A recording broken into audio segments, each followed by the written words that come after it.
2023ஆம் ஆண்டு நெடுஞ்சாலைகளில் விபத்துகள் 13.6% அதிகரித்துள்ளது.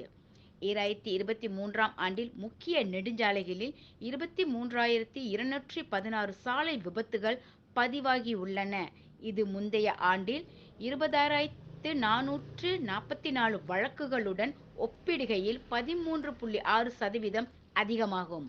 பொதுப்பணி அமைச்சர் அலெக்சாண்டர் நந்தா லிங்கி நாடாளுமன்றத்தில் எழுத்துப்பூர்வமாக அளித்த பதிலில், கடந்த ஆண்டு மொத்தம் 1,203 வழக்குகள் அல்லது 5.18% கனரக வாகனங்கள் சம்பந்தப்பட்டதாக கூறினார்.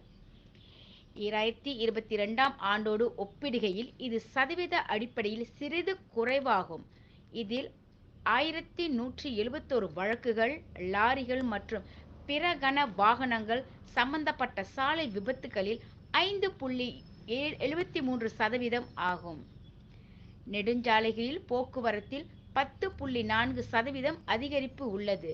2022இல் 1.73 பில்லியனுடன் ஒப்பிடும்போது 2023இல் 1.91 பில்லியன் வாகனங்கள் பதிவு செய்யப்பட்டுள்ளன.